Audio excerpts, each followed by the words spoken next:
एक गांव में दामोदर नाम का एक धोबी हुआ करता था। दामोदर की जया नाम की पत्नी और निक्की नाम की बेटी थी।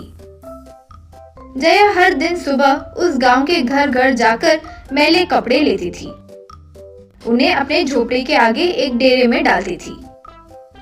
फिर वो उसे नल के सामने धोती थी। दामोदर आता था, इन कपड़ों में शर्ट के जेब, पैंट के जेब सब ढूंढता था। कभी कभार कुछ पॉकेट्स में कुछ चिल्लर मिल जाते थे। उन चिल्लर को अपने बेटी निक्की को देते हुए, ये लो बेटी, अभी तुमने न्यूट्री चॉकलेट पूछी थी ना, इनसे 2-3 आएंगे, जाकर खरीद आओ। निक्की खुशी से वो चिल्लर लेकर जाती थी। हम जो कर रहे हैं वो बहुत गलत है ना जी। जेब में जो भी मिलता है उन्हें उनके मालिक तक पहुंचाना अपना फर्ज बनता है ना। तुम जो बोल रही हो वो सही है, लेकिन जब वो धोबी को कपड़े देते हुए भूल गए तो मतलब वो उनके लिए उतना जरूरी नहीं होगा ना। हम उन्हें दे भी दे तो वो नहीं लेंगे। कम से कम वो चिल्लर हमारे बच्चों के छोटे छोटे खुशियाँ पूरी करने में तो काम कर रहे हैं ना। इसलिए खुश रहो और बिना ज्यादा सोचे कपड़े धो। फिर जया के धोए कपड़े सूखने के बाद दामोदर उन्हें बंडी पर रखकर इस्त्री करता था। एक दिन जया लाए मैले कपड़ों को दामोदर चेक कर रहा था। एक कोट की जेब में ढूंढा, उसमें उसे एक ट्रेन टिकट मिला था। दामोदर वो देखा। नकरनपेट to Mumbai S7 seat number 13 lower berth. यूं पढ़ा। तुरंत वो टिकट लेकर वो कपड़े देने वाले बिजनेसमैन के घर गया।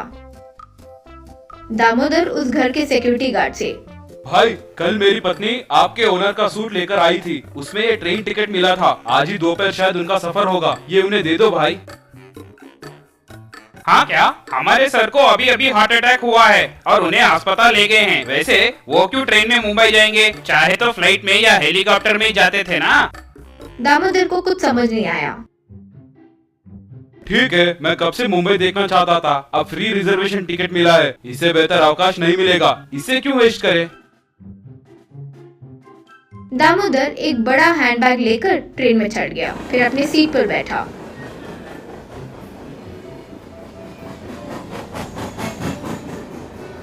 इतने में उसके बगल में एक आदमी बैठा था।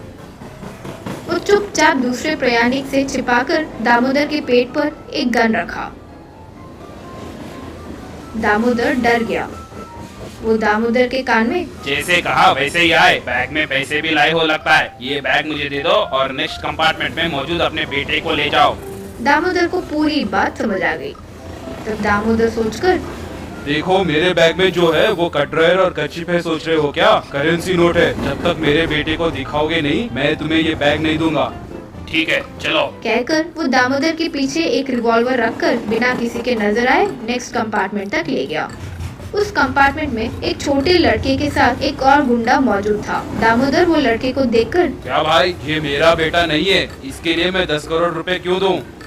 दामोदर के पीछे जो गन रखा था, ये क्या बात कर रहे हो? ये तुम्हारा बेटा नहीं है कह रहे हो? हमारे दिए गए टिकट के हिसाब से ही तुम ट्रेन में बैठे हो ना।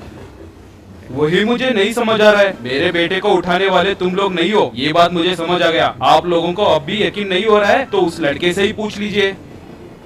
हाँ, ये मेरे पिताजी नहीं है, मेरे दादा की कसम। उन दोनों को कुछ समझ नहीं आया तो वे एक दूसरे से कुछ बात करने लगे। एक ने फोन मिलाकर, बॉस, हम गलत बच्चे को पकड़ लाए हैं। यूँ कुछ बात कर रहे थे तो टक से दामोदर उसके हाथ से रिवॉल्वर छीन लिया। वो रिवॉल्वर से उन दोनों के सर पर दे मारा। बस वे दोनों बेहोश होकर गिर गए।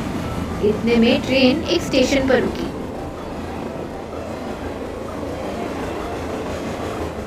रेलवे पुलिस के आते ही दामोदर और वो लड़का जो हुआ सब बताए।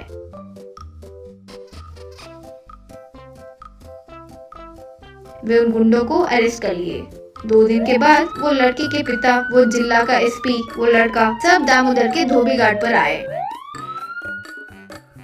दामोदर, एक धोबी के कारण मेरे एक लौते बेटे की जान बचेगी, ये मैंने कभी नहीं सोचा था। मेरे बेटे की चिंता की वजह से उस दिन मुझे हार्ट अटैक आ गया था। उस दिन अगर तुम मेरे बदले वो ट्रेन नहीं चिढ़ते तो वे इसे मार देते। बस वही नहीं, तुम अपनी होशियारी से मेरे बेटे को उनसे बचाए, तो मैं तुम्हें जो दूं वो कम है। अभी के लिए ये 10 करोड़ रुपए रखो।